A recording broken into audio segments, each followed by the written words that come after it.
Welcome back to another episode of D Sports Gurus. I'm your host, Fresh. So we're gonna be talking some Piston basketball today.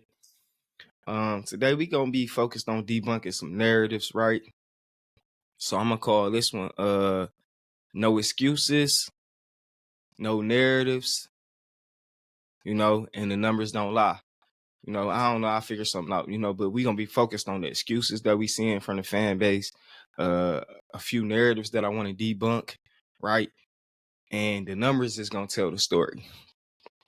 All right.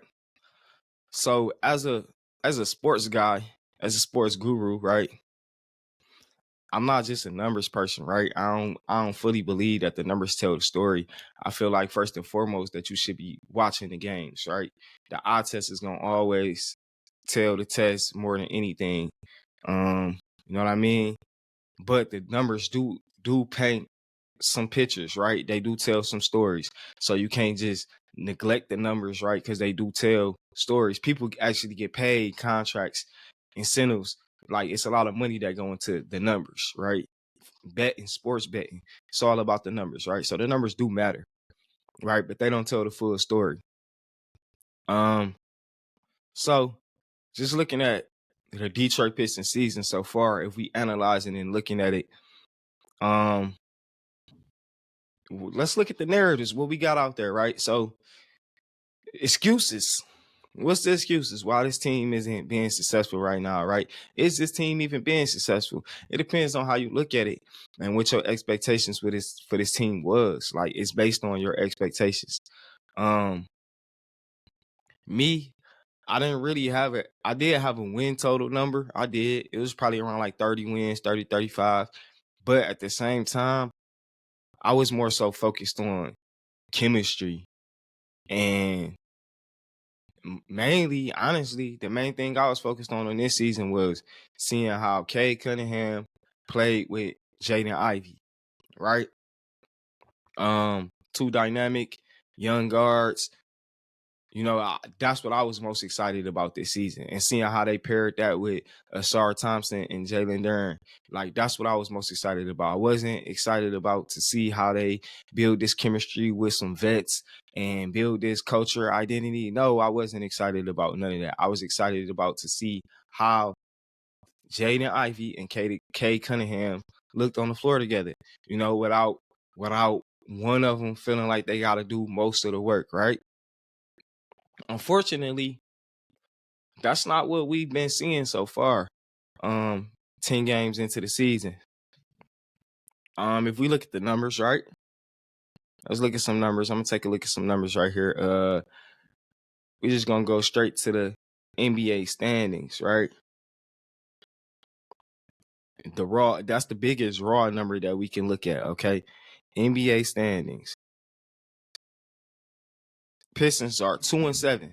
So we 9 games in. We're the worst in the Eastern Conference and the second worst in the entire league.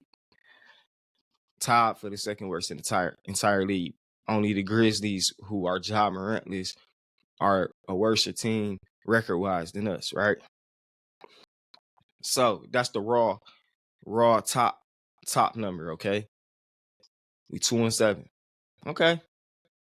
Now let's look at it from a large scale standpoint, right? Let's just look at and let's just talk about what we've seen so far out of this team. Have we seen some growth out of some players? I feel like we have. As critical as I am of Isaiah Stewart, I have seen some growth in his game. I still think it's some limitations in his game that makes me want to put a different player in that spot. But he's been serviceable, right? And from watching him play last game versus Embiid when Duren was missing time from being injured, this ankle injury that he can't get over, we seem to keep trying to rush him back out there because we want to have our best team on the floor because we know we need our best players out there, right? I like the way Stu looked at as a 5. defending Joel. I feel like Joel's the biggest 5 you'll have to face, right? And I felt like if he did that good of a job on Joel, I like his chances versus other 5s. What makes me kind of consider like Stu probably should be a 5. And with this new skill set that he developing and these new, like, he finishing way better, he got a little dribble to him, he might look a lot better as a stretch 5. You know what I mean? Like, like staggering him and Duran at the 5 might be the best option. Okay. And then you got Bagley for a third big man if you want to, right?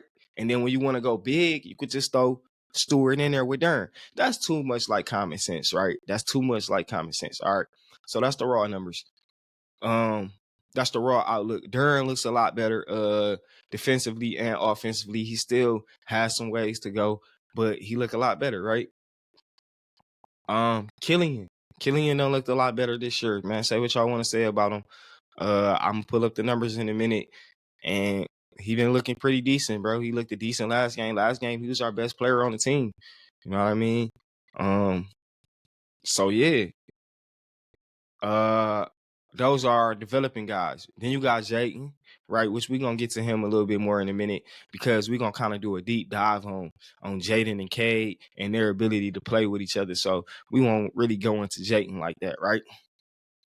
And then I feel like we not really talking about Bagley's development, right? Because I feel like he's like a solid player. We know what we're gonna get from him. Good with the bad. Wiseman, we could talk about his development. I don't feel like Wiseman has even been given a fair shot to get on the court, or whatever the case may be. He got some minutes last game with Duran being sidelined with injury, and I thought he looked it okay out there for the few minutes that he was out there, right? It wasn't a long stretch of time. I think he probably played like 10 minutes or something like that, but he looked it okay out there, all right? He made a few buckets and whatnot. Let's talk about last night's game before I kind of start diving into the raw, get into the numbers a little bit, right? Pistons had control of the first half of the game. They looked solid in the first half. Team moved the ball well. Cade came out on fire. Like, Cade came out on fire, and he had a certain type of energy about the way he moved in that first half. He moved with a lot of purpose. He was. I love the way he was passing the ball. Like, man, Cade looked amazing in the first half, and more specifically the first quarter, because after his first 4 shots, he just went on like a slump, and he just like only made like 1 of 9, and then he kind of got some buckets at the end to get his shooting percentage back up to respectable. I'm gonna check the numbers so I can get the actual numbers for that game, right? But yeah, second half, the Sixers came out and they had a game plan to kind of tighten up on defense, and you can see that they tightened up on defense. They stiffened up, start pushing up the point of attack, getting into Cade a little bit more, not let him get into the offense. And I feel like we went back to what we always do, or what I have seen that we've done this season when things have gotten tough. We went back to heavy doses of Cade, no ball movement, high volume Cade shots, and it just started to look real ugly. Philly started to turn to the league, and before you know it, they up and they got control of the game, right? That's what you saw. So when I go look at the box score, look at the box numbers, and I'm gonna tell you what I see. So we had a big night from Killian, right? Killian had 23 points. Cade put in 21. 6 assists for Killian, 7 assists for Cade. Cade kept his turnovers under 5, which is, it's crazy that saying that having 4 turnovers is a good game. That's how much he's been turning the ball over as of late, right? He went 8 of 18 from the field, which is a good game. And he had to make a lot of shots late in that game to turn this into a game. I mean, turn this to a respectable game as far as the stats, the numbers look. Now with Cade, I want to see Cade shooting about 4 shots a quarter, maybe 5. All right, every now and then. If you got it going, go for 5. But if you shoot 4 shots and you only make one of them bitches, then maybe it's probably not your quarter, right? And of course, this is give or take. Some nights he gonna hop, it's gonna be different. But I'm just saying, right? And that's gonna keep him around 16 to 18 shots a game, which he only had 18 last night. But I don't really like those 18 shots if I'm kind of going back and looking at the type of shots they were. Earlier in the game, he was getting the shots he wanted, and then he kind of started getting forced into some shots, right? And what I'm noticing from Cade is I feel like he has an endurance issue. Like he starts the game off really strong, and then as the game goes on, it just doesn't seem like he has enough energy to carry that load. And I feel like the Pistons are doing themselves a disservice by asking him to carry that load. Like, why you want this guy to carry the team all the time, every play? Like, that's too much. And I don't think management, the coaching staff, Monty Williams has done a good job of aiding him in support to where he don't feel like he got to do everything himself. I feel like they've pushed this narrative or pushed this attitude or this identity that we gonna run our offense heavy dosage through you. And I don't think that's a good idea, right? I just don't. And then the excuses are to why we can't create better offenses. Look at who we playing with. Look at who's out on the floor. I debunked that narrative on the last show as far as those guys' shooting percentages. The guy that's actually on the floor that's not shooting well is him.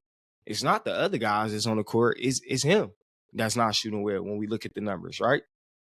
And when you look at his numbers, it show you that he's better. He's way better off ball than he is on ball. There is no numbers out there that supports him being better on ball than off ball. There's not one. Like not one. He doesn't have good, like his assist to turnover ratio isn't good on ball. His usage is high. His shots is high. His field goal percentage isn't high. His off ball numbers look a lot better, and I'm gonna show you those in a minute, right? So that's like the raw look of it. Now, what's the reasons why we can't win? We've been hit with some injuries, right? Some people feel like that's the excuse. We don't got our vets out there. Bogey, Monty Morris, Alec Burks. We don't got our vets out there. That's the excuse, right? OKC has one of the youngest teams in the league. One of the youngest teams in the league, right? And if we look, right, OKC, if we look in terms of youngest teams in the league, OKC has the second youngest team in the league. Only the San Antonio Spurs have a younger team, right? If we look at the NBA standings, right, OKC is 5th in the West at 5-3. All right. They played well last year. So we know that team was on the cusp of coming into being a good team. But that's not a veteran team. If we go look at their roster and look at their stats, right, you can clearly see that the players that average the most minutes for their team are the young guys. They don't have any veterans that's in the top 5 in minutes average. Minutes top 6. They don't have a vet that's like in the top 6 or 7. They don't have a guy over 25 that's in like top 6 or 7 for minutes on their team. So that's the excuse that the fans keep trying to bring up, right? And I'm not buying it. The numbers don't support it. We got a team right here that's young, that's performing and doing well, right? So the numbers just don't support that narrative that you know what I'm saying? You got to be a veteran out team to be a winner. Like the numbers just don't support that, right? So when we not only look at that, right, I just want to look and see if Orlando, how high Orlando was in the standings compared to their age. Let's see. Look in the Eastern Conference. Orlando in 8th. Okay. So, all right. So the excuse about them being young and not having vets, that's off the table, right? We can't use that one. I'm not going with that one. I don't watch this team play teams hard the whole season with these young players. I've seen that in tough times when it comes down to executing, this team doesn't execute well. They only know one thing, and that's go through Cade, and that's not going to work. If I know it, you don't think the other teams know it? You know?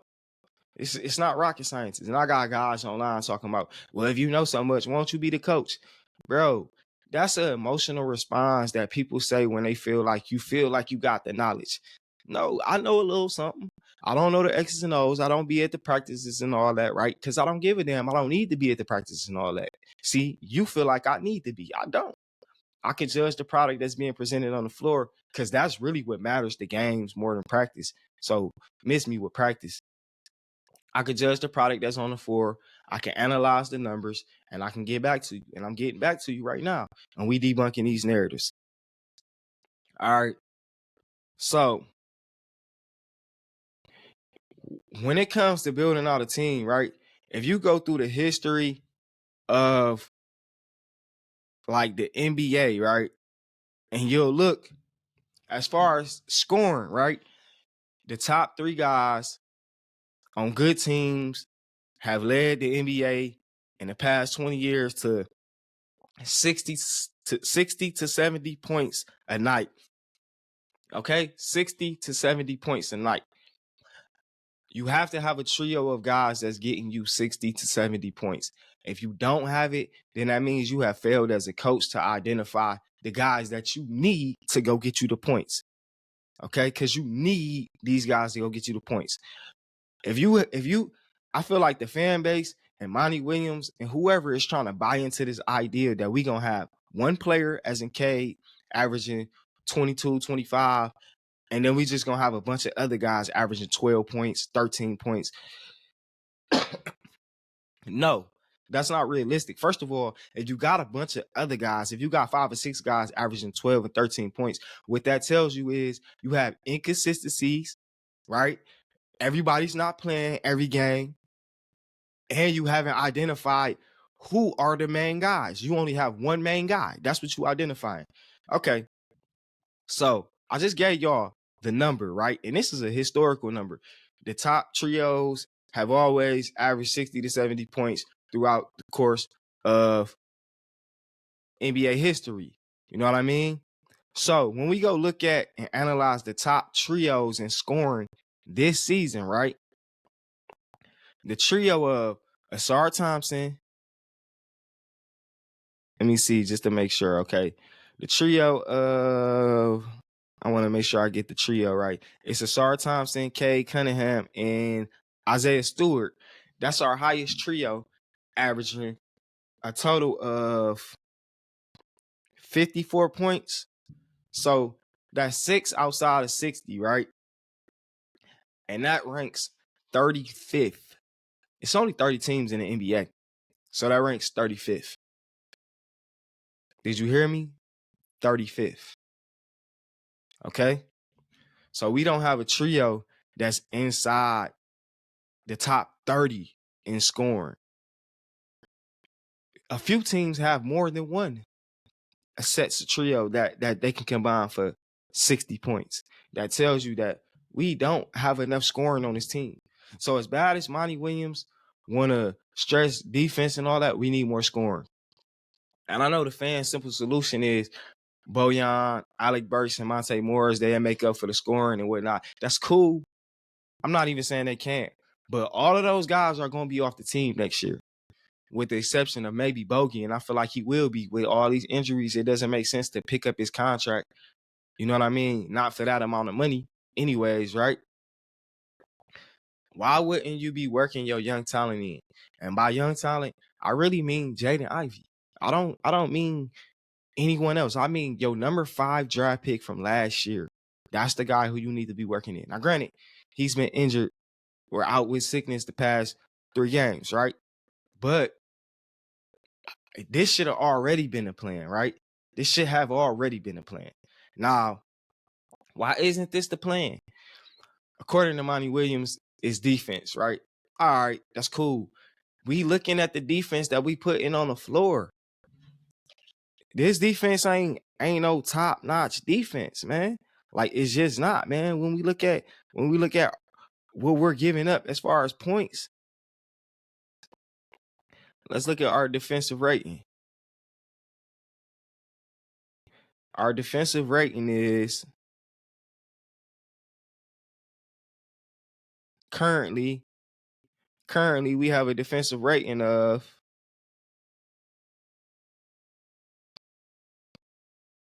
we're 28th in the NBA in defensive rating.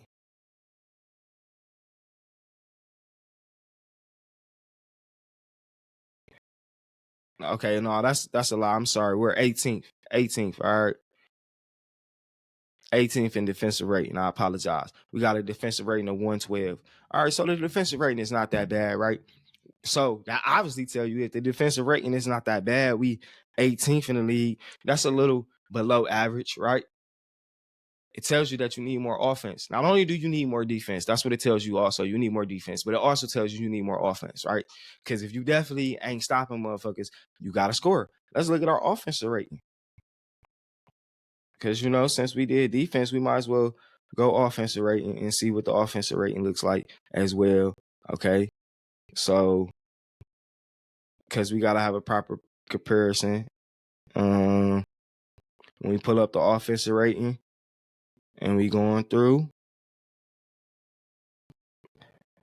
the Pistons have a 20th offensive rating. So it's not measuring up. You got a 20th ranked offense and an 18th ranked defense. That doesn't help you out at all. Bruh, you got to do something. Monty Williams, you got to pull some strings, right? So what's the narrative for why Jaden Ivey and Cade Cunningham aren't playing with each other, right? The narrative is the fit, right? We've been talking about the fit. People, the fit. I've had some people come out and say that let's look. I pull up some direct quotes from some people, you know what I mean? And we'll see what they say. Some people say that Jaden Ivey doesn't space the floor out enough for Cade Cunningham, right? Let's see what the numbers say, all right? So Jaden Ivey shot 47.5% on unguarded catch and shoot threes this last year, right? That was last year, his rookie year. All right.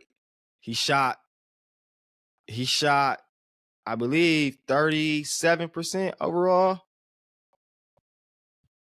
37% overall, 37.5% overall on catch and shoots. 37.4% overall on catch and shoot threes last year. All right. So that was his number. That seemed like pretty good numbers. All right. This year, he already shooting 40% from three. So where is this narrative at? You know what I mean? Not to mention, if we go look at the advanced metrics, right? Jaden shooting 46.7% on catch and shoot threes this year, right? Not only if we look at Jaden catch and shoot numbers, if we look at Cade catch and shoot numbers, Cade is also shooting 40.5% on catch and shoot threes compared to 20.8% on pull-ups.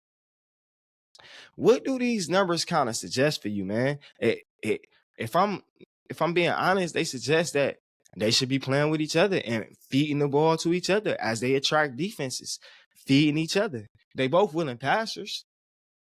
So what's the problem? The only problem I can identify is that this org seems to be force feeding Cade and our fan base and all of us the identity that Cade has to be this 25 shot a guy. We have to run everything through him all day, all game long. And that's just not sustainable. We're seeing it from an endurance standpoint. We're seeing it. Cade's getting in the fourth quarter and he don't have it. He's turning the ball over. He's whatever. And I'm not blaming Cade because Cade is putting a lot on his shoulders. And Cade has improved this year. He looks nice. But what he looks is overworked.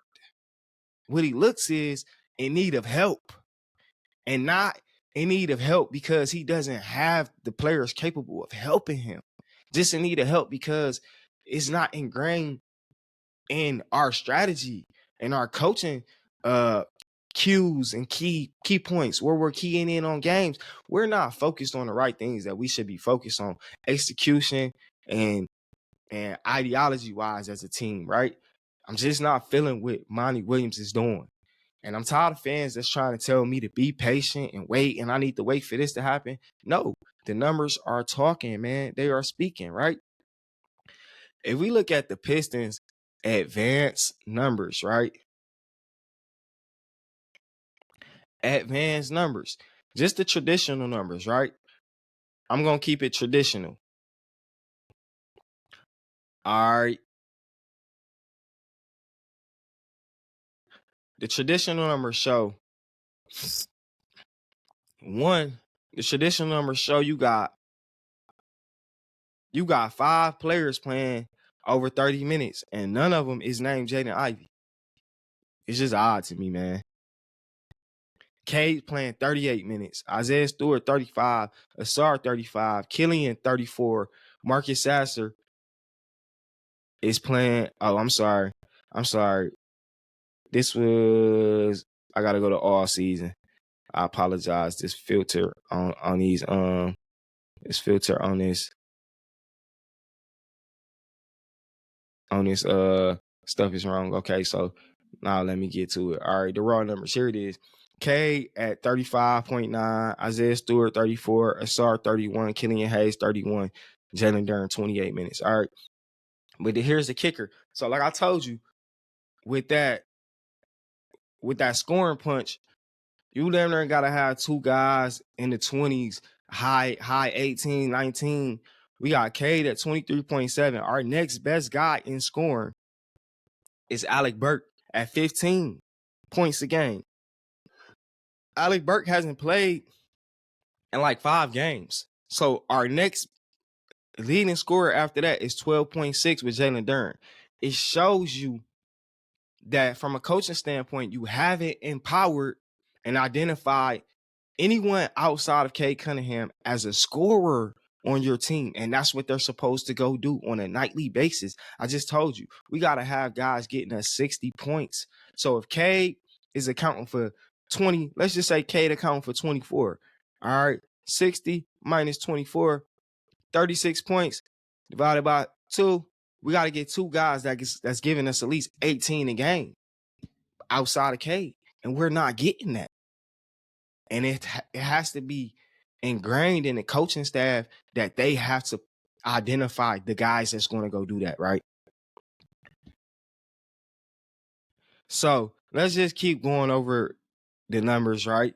Field goal attempts. Cade is averaging 21 field goal attempts a game. He's averaging 10 more field goal attempts than the next best man in field goal attempts. And it's not justified by his field goal percentage. His field goal percentage, Cade is 10th on the team in field goal percentage. He's 10th on the team in field goal percentage. 3-pointers attempt. Cade is first with 6.6 a game. All right. 3-point percentage. Cade is 7th in 3-point percentage. It just shows you he's shooting too much. Look at the guys in front of him. Cade at 31.8%. All right, you got Killian, 32.4%. Now, I will say Killian numbers is a little skewed because if I take out the first game of the season, his number might shoot up to around like 36%. I've been playing around with those type of things, right? So Killian actually has been far better than what his numbers is showing you outside of the first game where he had just a completely horrible first game. Next in line, Jaden. Jaden shooting 40% from 3 on 3, almost 4 attempts a game. Isaiah Stewart, 42.5% on 4 attempts per game. Marcus Sasser, 43.9% on 4 attempts per game. Stanley Amude, 50%. Not a lot of attempts because he hasn't been playing a lot of minutes, but he's shooting 50%. Alec Burke on 6.5 attempts, 53.8%. Listen, stop this notion that Cade doesn't have shooters. He has shooters. He might not be the shooter. And that's not even true because I'm going to get to the advanced metrics and you're going to see Cade is actually a good shooter. He's just not a good shooter when he has the ball and he has to dribble and create his own shot all the damn time. He's not. All right? Now those are, now we're gonna go check the advanced numbers, right? Because the advanced numbers is gonna tell us some different stories, right? The advanced numbers and see what we pulling up here. I'm not gonna lie, these advanced numbers is gonna look kind of ugly for Cade Cunningham, right? And this is not a blame Cade Cunningham type of show. This is a trying to identify certain things that I see and debunk some narratives that just aren't true. It's just not real, right? As far as about what this team has, as far as the talent on this team and what we could be doing, right? It's some people that feel like K is light years above Jaden as a player, and the numbers just don't support that, right? And then I know it might seem like I'm heavy on Jaden. I am. I'm a little biased. That's my cousin, if you didn't know. So of course I'm gonna be a little biased. But I keep it real and I keep it 100, dog. So, and these numbers gonna tell you that I'm keeping it 100. So when we talk about offensive rating, right? Or let's just do net rating, because I feel like net rating is a better stat and it tell the bigger story, right?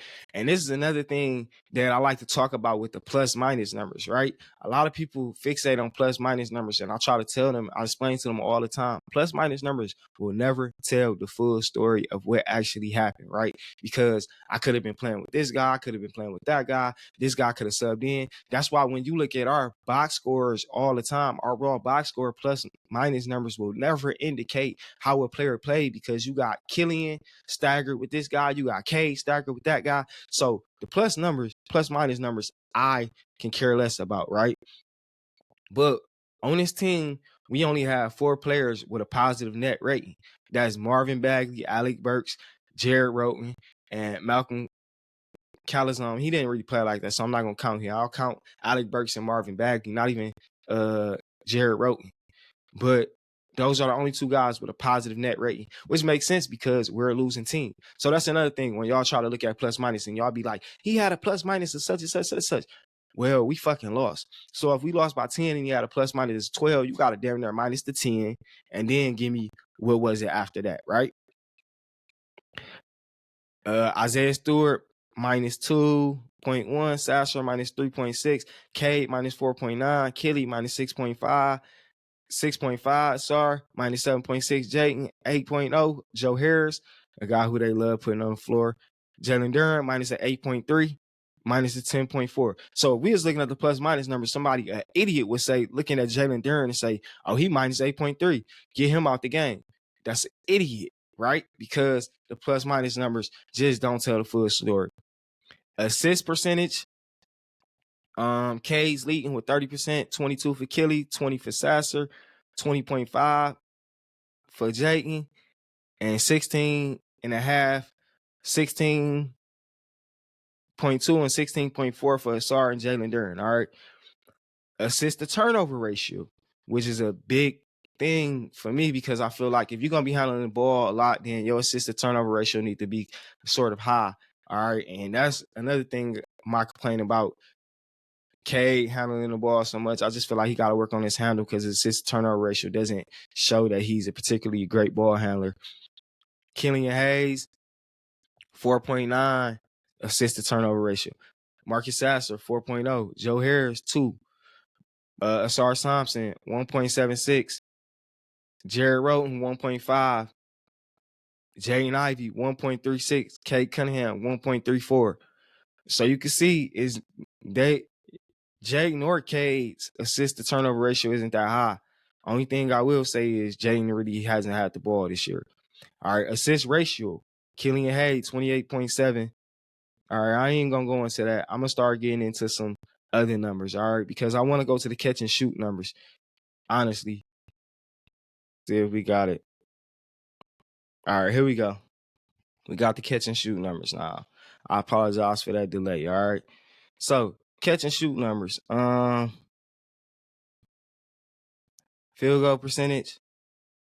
Cade Cunningham is 43.6 field goal percentage off catch and shoot. Okay. 3-point percentage off catch and shoot. He's 40.5%. All right. His effective field goal percentage off catch and shoot is 62.8%, right? Touches. All right. So this is one I really wanted to get to. The touches, okay? All right, so touches per game, right? When we look at the touch rate, right? Cade has 90.3 touches per game. The next best player, 57.1 in Durham, 55.3 in Kelly. All right. The next best player is almost getting like almost half as less touches. He getting the most front court touches. He's getting 40% of the front court touches while Jalen Duren is getting 29%. It's not making sense. Time of possession. Cade has the ball 7 seconds. The next best person is 3.5. Average seconds per touch. He's at 4.75. You know what I mean? If I was comparing, I'm going to just go with Jaden because that's a player who he compared to this whole segment. Jaden's at 3.5. Average dribble per touch, 4.5. He's highest. Points per touch. Now, this is where the advanced metrics start to tell the story. Points per touch. Cade Cunningham is at 0.26, right? He has 1, 2, 3, 4, 5, 6 guys ahead of him. He's at a 0.26, where we got somebody like a Jaden Ivey at a 0.34 per touch. All right. It's just average dribble per touch. It just show you that his usage is sky high, right? And we got to give him some relief, right? And I feel like the perfect answer is already within our lineup, and we finding the most dumbest reasons to not utilize it, right? And I just feel like that's a disservice. Huge disservice. So I kind of broke down the numbers, bro. I kind of broke it down. And then what the details is we need to get Cade Cunningham some help quick, fast, in a hurry. All right. It's not because he doesn't have shooting around him. He's got shooters around him. I just went through those numbers. I just gave you the shooting numbers. Even if we go back and look at the shooting efficiency again, right? And I just want to go look at Killian Hayes because Killian Hayes is a guy who y'all try to target in his shooting efficiency. And I'm just gonna go look at the last we 9 games into the season. I'm just gonna minus that first game. I'm just gonna go look at the last 8 games, right? And look at his let me see, shooting efficiency. Just gonna look at his field goal percentage, or we'll just look at traditional numbers, all right? Because they kind of, I'm just gonna go traditional. All right, so if we look at his last 8 games, and I'm just gonna look at field goal percentage. He's shooting 44% his last 8 games, all right? And he's shooting 39.3% from 3. So I know a lot of you fans that just want to blame Killian. It's not Killian, man. It's not him. He's not the problem, bro. The problem is we just trying to put too much on Cade, and we need to relieve him with some guys. We need to identify some other scorers on this team. We need to really honestly focus on some more offense on this team. Monty Williams want to stress defense, but, bro, you still got to have the personnel to have the players out there to play defense. And regardless how many times you stop somebody, you still got to go down on the other end and score. And with the way we turning the ball over, goddamn, you might just need to find somebody to stop turning the ball over. That could be your answer, man. And I don't know, maybe that is Monte Morris. But the whole thing I'm going to say to you is you still need scores. You still need to identify you 3 dudes that you telling them on a nightly basis, I need you to try to go get 20. If you're not doing that, it's not that all 3 of them got to go get 20, but it need to be in a mindset that my job is to come in and get 20. You can identify 2 and 3 other players that my job is to come stop my man from getting this amount of points, or my man don't score more than 10. You find you 2 dudes to do that, but you need to find you 3 dudes that you tell them, hey, your job is to go get 20. Regardless of what happened on the defensive end of the floor, your job is to go get 20. And Monty Williams just don't realize that. And because of that, Hey, red flag on the play, man. Hey, that's all I got for y'all, man. Let me know if y'all want to come on the show, man. Y'all want to come talk to me about basketball, whatever. I do all sports, bro. I don't just do this, man. I'm the guru. So if you want to come on here with your points, with your talking points, with your topics, I'm ready. All right, man. It's D Sports Gurus. It's your host. I'm Fresh. I'm out, man.